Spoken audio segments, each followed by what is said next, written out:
idea es que Jorge Colina y tanto Santiago Henderson, que son trabajadores fervientes junto a Alfredo en el instituto, ven un panorama, bueno, como dijo recién Francisco. Le doy un poco la palabra a Alfredo, para ser más breve, a Alfredo Calabrese, para que comente un poquitito cómo trabaja el instituto y bueno, y después para que abramos un poco la charla. ¿Les parece? Alfredo, te paso la palabra y le doy las gracias bueno, a la comunidad. Gracias. Bueno, gracias Héctor, gracias Francisco, bueno, gracias a todos los demás por acompañarnos. En realidad lo mío también va a ser breve. El Instituto de Investigaciones Económicas y Sociales del Consejo Empresario de Entre Ríos ya tenemos más de 12 años de actividad ininterrumpida. Nació originalmente dentro de un marco de análisis de las finanzas públicas provinciales por la preocupación que tiene el ámbito empresario con el tema del equilibrio fiscal y cómo impacta todo lo que son las finanzas públicas sobre la competitividad y particularmente la competitividad de la provincia de Entre Ríos. Entonces, las finanzas públicas fueron el análisis, las finanzas públicas fueron el origen del instituto, lo cual después se fue ampliando a muchos otros aspectos, pasando particularmente a la economía real, al empleo, a las cuestiones sociales. O sea, tenemos toda una serie de gamas de temática que abarcamos permanentemente, que se releva, se analiza, se investiga y bueno, y normalmente intentamos emitir alguna opinión sobre nuestro parecer. En esta estructura, digamos, importante que es una simbiosis de lo técnico con lo empresario, ¿no? O sea, yo creo que el gran valor que tiene la tarea que nosotros hacemos tiene que ver con esta doble visión, la visión técnica y la visión empresaria sobre aspectos que hacen a la provincia de Entre Ríos. También somos muy afines a trabajar asociativamente, o sea, lo veo acá a la gente de la universidad, con la gente del gobierno, una de las cuestiones que se va a presentar hoy, independientemente de lo que va a hacer Jorge Colina, que también hace muchos años que nos acompaña, que él forma parte de IDESA, que es una consultora que está además hoy muy activa en todos los medios, y ustedes lo ven hasta permanentemente con opiniones ya nacionales en todos los medios. Bueno, y después Santiago, que también hace varios años que nos acompaña, que más es nuestro referente local como economista, y también la veo a Sofía Penaccini, que también colabora con nosotros en el área del instituto. En realidad, nosotros hemos ido migrando un poco a otro tipo de análisis, realizamos muchas alianzas con otras entidades, y bueno, y la verdad que queríamos de esta manera, como decía Héctor hoy, otra vez iniciar, esta es una primera experiencia, pero queremos iniciar un ciclo tal vez mensual o bimestral, con cuestiones que tienen que ver con la coyuntura propia de la provincia de Entre Ríos, y si no también con cuestiones que hacen a todos los otros estudios que nosotros vamos realizando, que a veces no tienen impacto coyuntural, sino que son más bien de cuestiones estructurales. También tiene mucho que ver todo esto con lo que es la visión y las bases del Consejo Empresario, que fundamentalmente mira a la provincia de otra manera, la mira con visión de coyuntura, pero con visión muy de largo plazo, con una visión inclusiva de sostenibilidad y sustentabilidad. O sea, esos valores están implícitos en todo lo que hacemos en el instituto, así que también es un dato a tener en cuenta. Y bueno, entonces con todos estos conceptos y estas realidades, bueno, decidimos un poco hacer esta prueba piloto. Yo les quería contar así someramente cuál es nuestra génesis, nuestra actividad, nuestra visión y los objetivos. Y bueno, y la idea sería que Jorge Colina nos cuente un poco sobre lo que hemos analizado del presupuesto 2021 y su relación con el ejecutado del 2020 que tenemos hasta ahora, con alguna visión también de datos y de algunas opiniones o algunas relaciones, y después Santiago nos va a comentar sobre el tema puntualmente basándonos en el ISAER. El ISAER es el Índice Sintético de la Actividad Económica de Entre Ríos, que conjuntamente con la universidad, con la Facultad de Ciencias Económicas y la Dirección de Estadística y Censo del Gobierno de la Provincia de Entre Ríos, ya hace más de 1 año y medio, 2, que lo estamos... bueno, la verdad que la gran parte de la elaboración la hace la DEC. Nosotros contribuimos en su momento conjuntamente con la universidad al diseño y un poco a darle insumos sobre lo que podía ser un índice representativo de la realidad económica de la provincia. Por supuesto que nos gustaría que ese índice que hoy tenemos a junio lo tengamos a septiembre, pero bueno, hay algunas cuestiones de tiempos que a veces limitan un poco la velocidad de la información.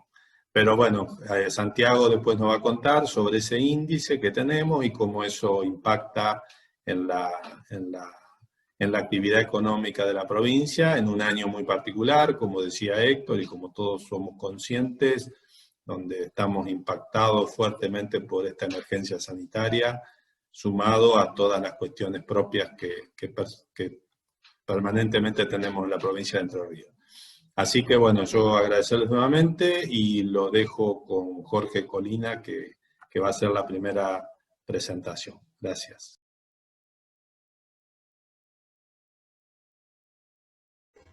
Bueno, muchas gracias. Paso directamente a mostrarles cuál es el análisis que pudimos hacer del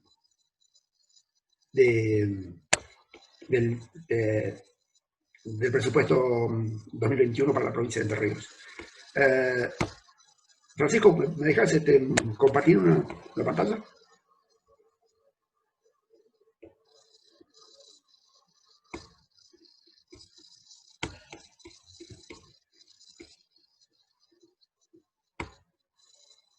Ahí estamos. A ver, ¿ahora Sí, podés?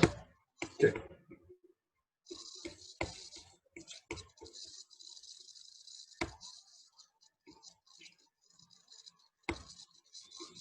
Bueno, el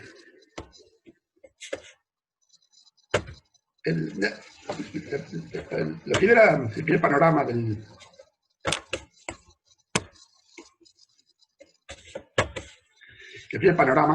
que nos da el presupuesto, que es este cuadrito que ustedes ven acá.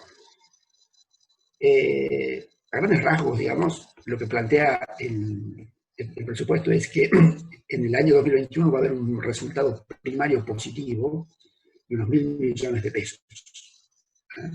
153 millones. Luego, cuando viene el pago de intereses de deuda, esto se convierte en un déficit de más o menos 7.000 millones de pesos. Acá hay dos datos que nosotros presentamos que son muy importantes, que son estos dos.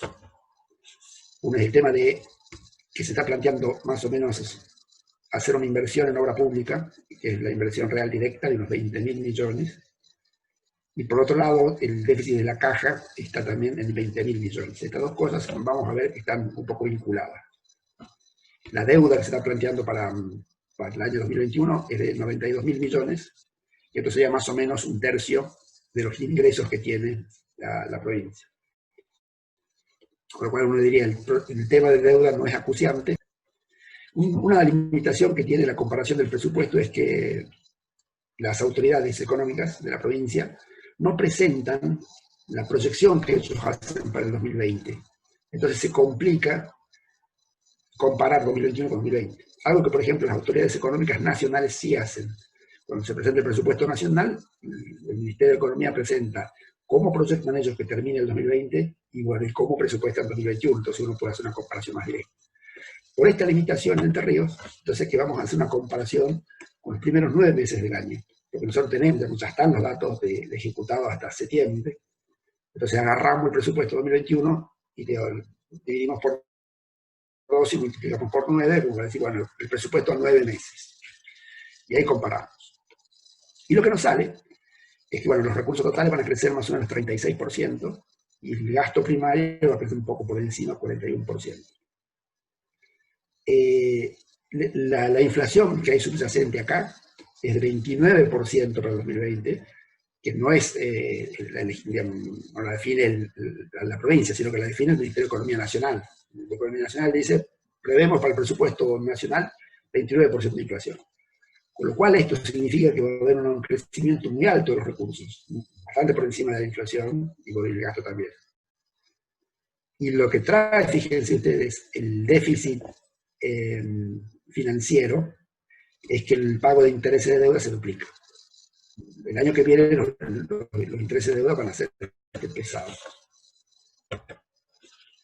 Veamos un poquito los recursos públicos.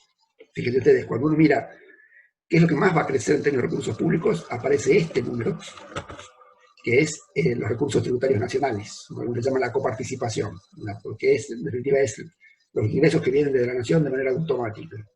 Ese es un dato que lo hace el presupuesto nacional, no lo hace la provincia.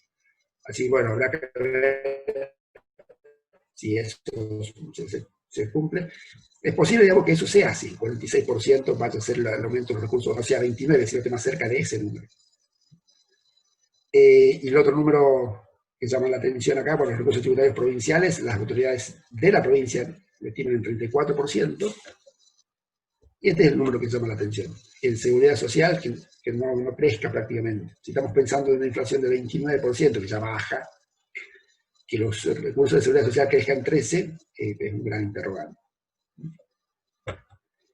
Este es el gasto público. El gasto público, van a ver ustedes, el principal gasto que tiene la provincia es el gasto en personal. ¿Sí? Que este va a crecer 29%, que es igual a la estimación de la inflación nacional. Hasta ahí eso parece razonable. El otro gasto importante que tiene la provincia es seguridad social, el pago de jubilaciones. ¿Ven?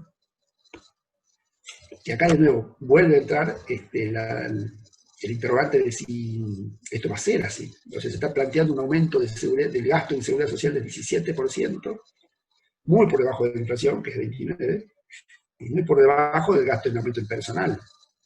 En general, el gasto en seguridad social está atado con el gasto en personal, porque entre las jubilaciones se ajustan con el salario público.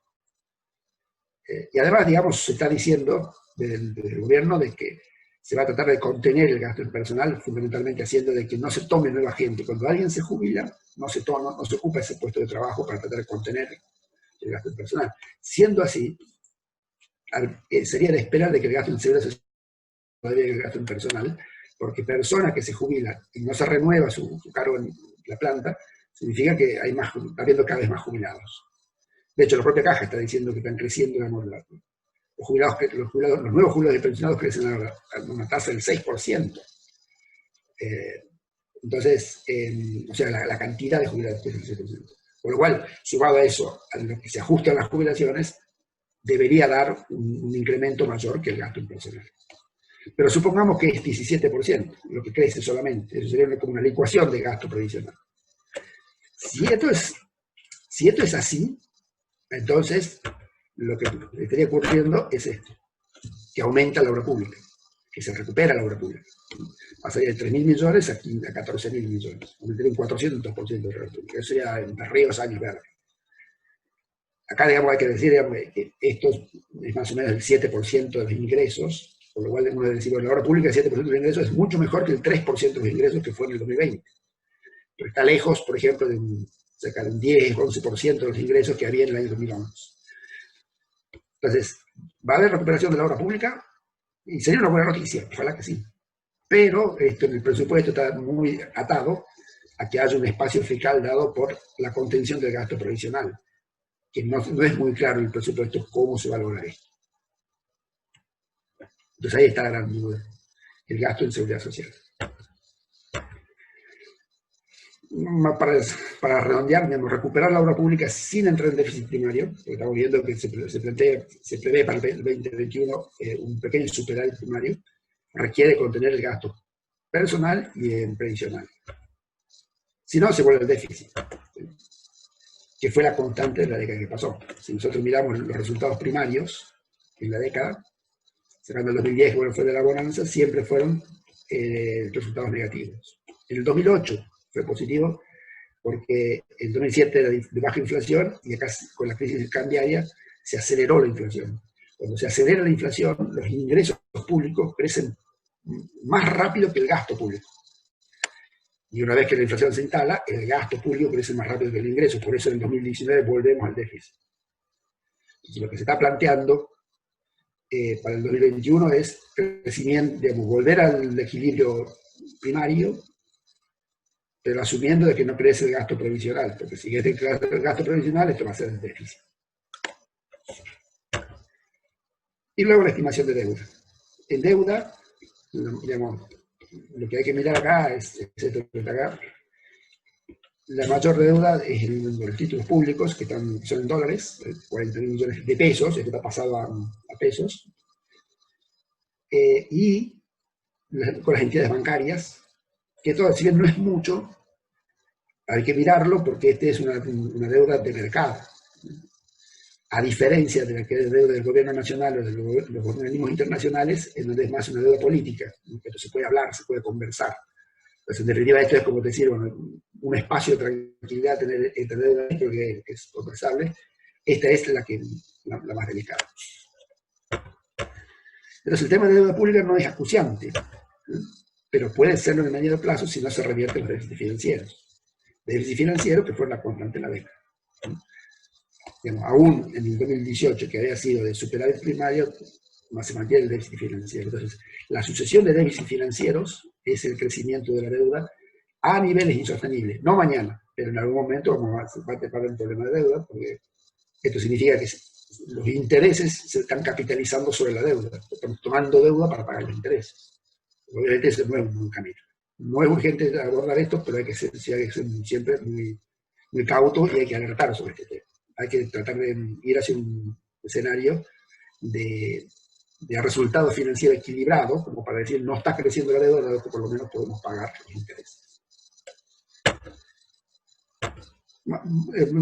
Este es el breve resumen, digamos, de lo más importante que tiene el presupuesto.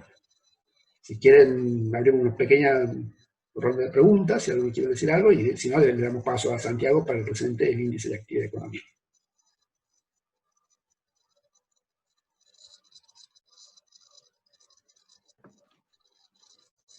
Bien, si quieren, si les parece, podemos pasar a la presentación de Santiago y después hacemos la ronda de preguntas al final. Yo les voy a compartir de todas formas una pequeña gacetilla de prensa con el informe para que lo tengan a disposición.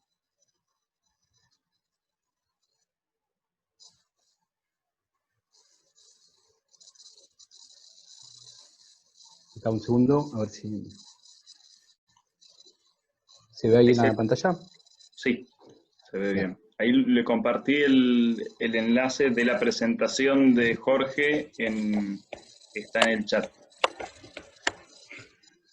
Bueno, para ir también de forma dinámica, yo voy a presentar brevemente lo que es el informe de actividad económica, principalmente en el segundo trimestre del 2016. Nos estamos basando en este informe en lo que es el ISAER.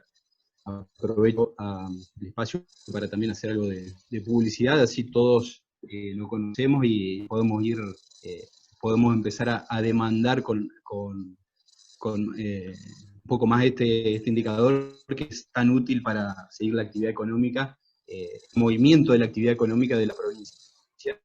Hoy Alfredo habló del ISAER, así que no me voy a extender la parte más técnica. En principio, bueno, esta es la gráfica histórica del ISAER, que comienza el 2009 y estamos analizando en este momento el segundo trimestre del 2020, ¿no? Entonces, esta gráfica se la quería mostrar un poco para que vean que si bien la actividad económica tiene un pequeño salto, digamos, del trimestre, poder ver de dónde venimos, ¿no? O sea,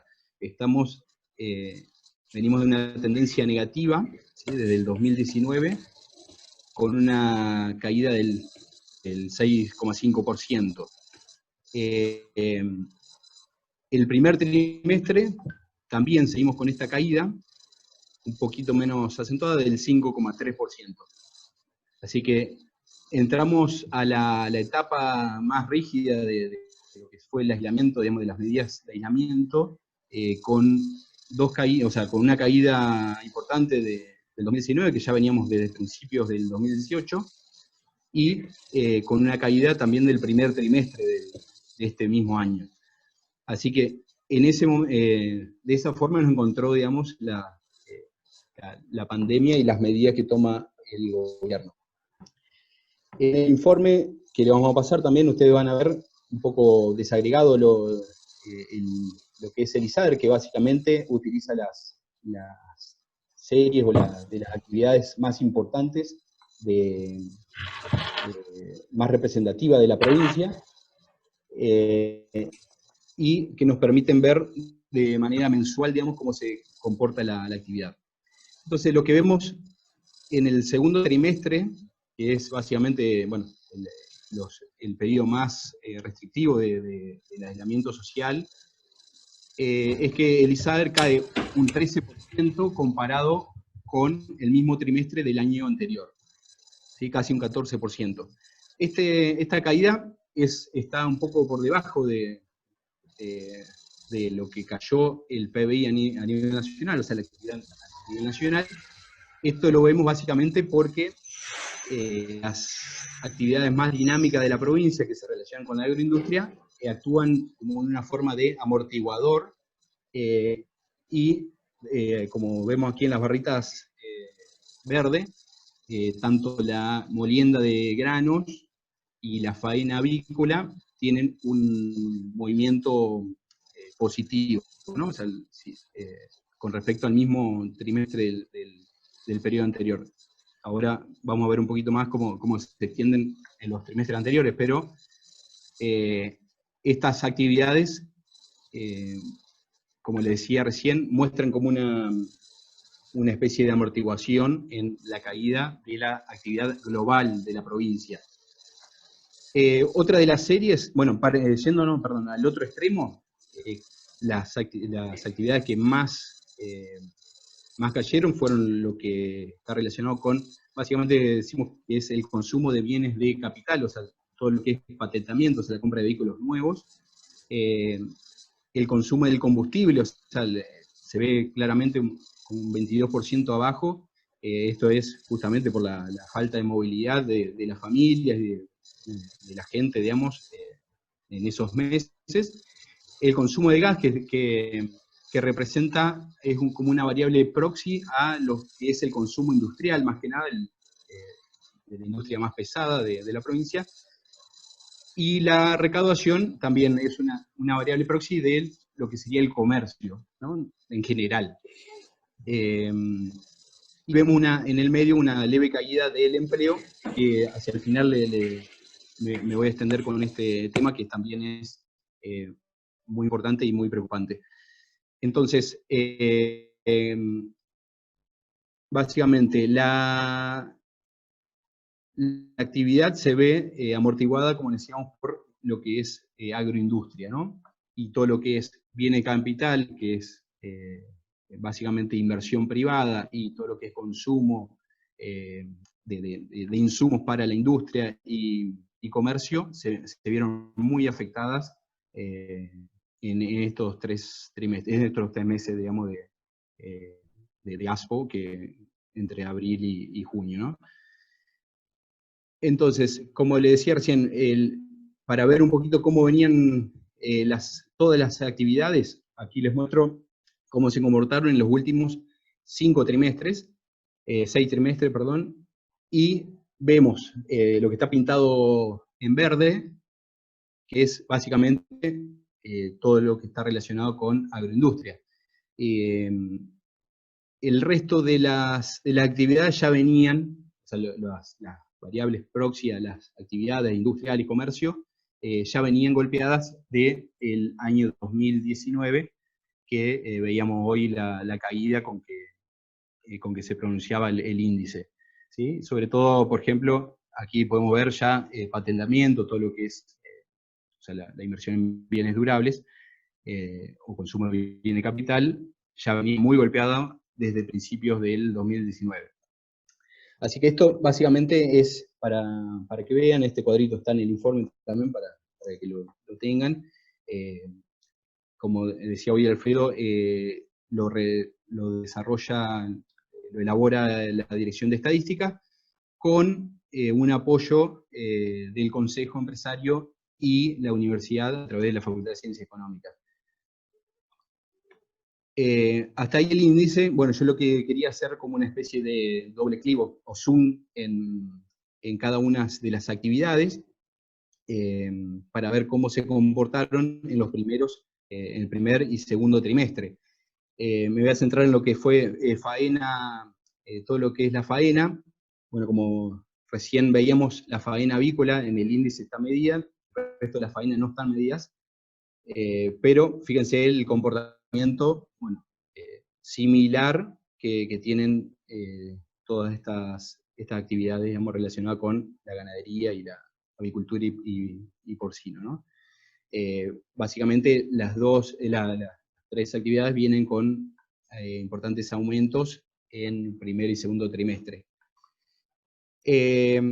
Para ver un poco cómo se comporta, como le decía hoy, las variables proxies a lo que es la evolución de la actividad más industrial, digamos, la industria más pesada, tomamos lo que es el gasoil y el consumo de gas, ¿no?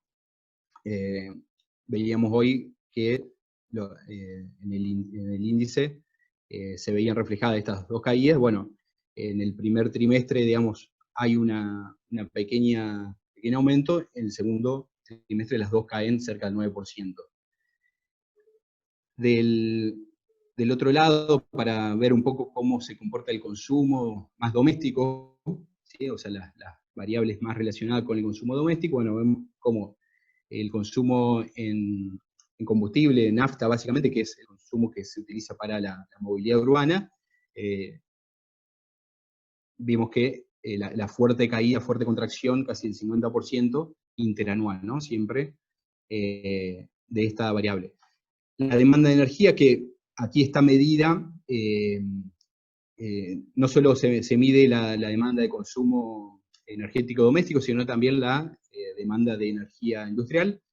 Así que podemos ver que si bien hubo una caída del consumo de energía a nivel industrial, se compensa con el aumento de la energía familiar, y por eso la caída es un poco menos acentuada, ¿no?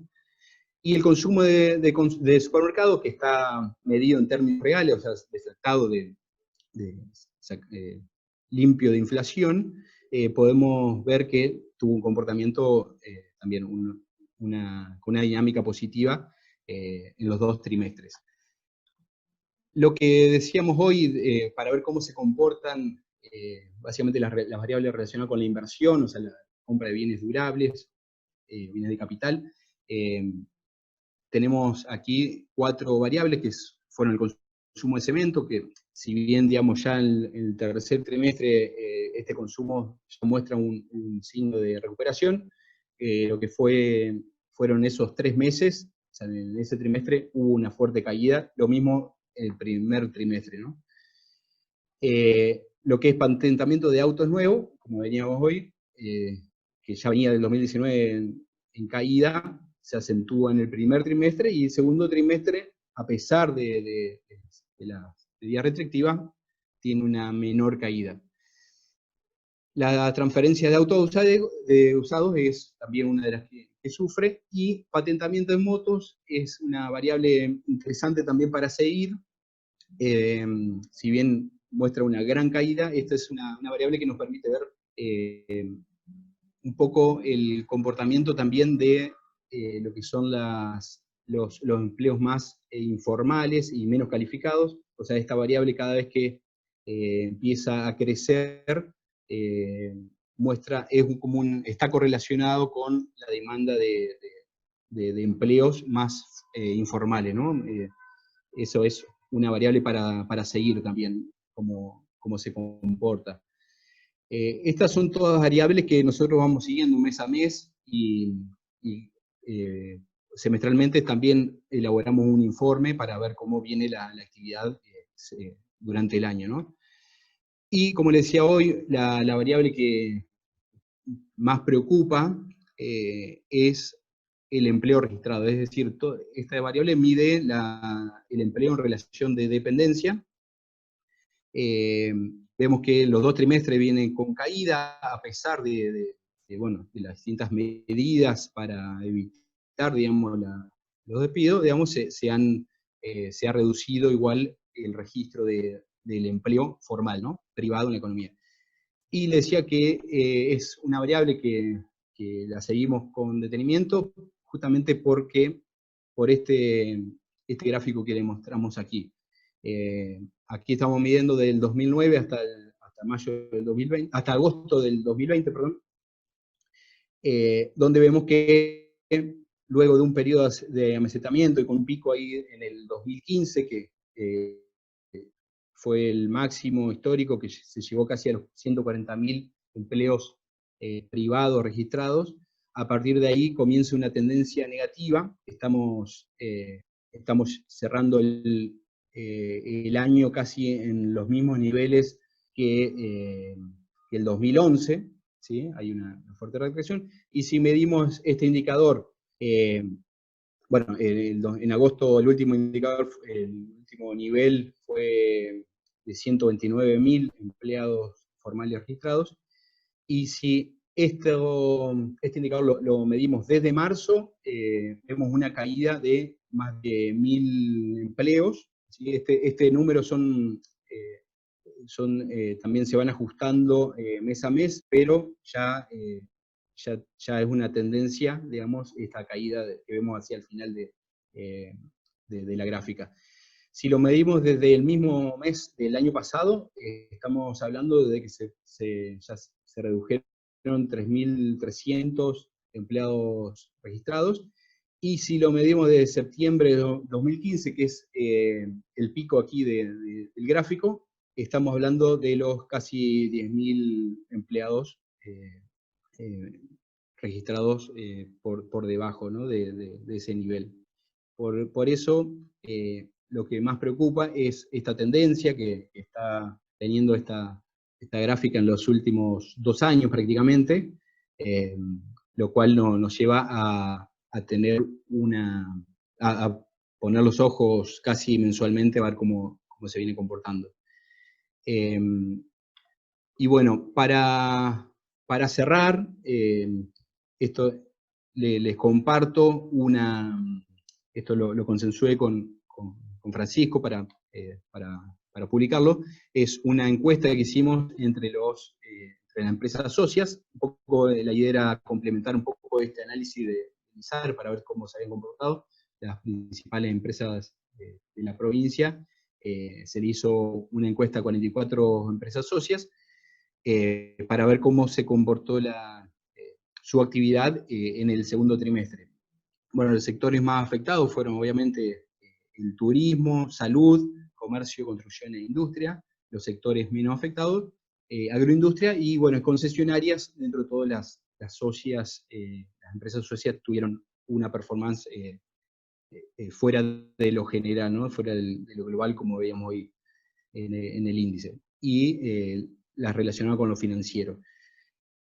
El 50%, bueno, determinó que hubo caída en sus ventas, 15 mantuvieron la actividad y 35% vendió más del año. Y las principales problemáticas tuvieron más que nada con, importante lo que sucedió con las cadenas de pago, la movilidad y el transporte y la logística también tuvo sus problemas, y dificultades, digamos, básicamente en el abastecimiento o el consumo de insumos.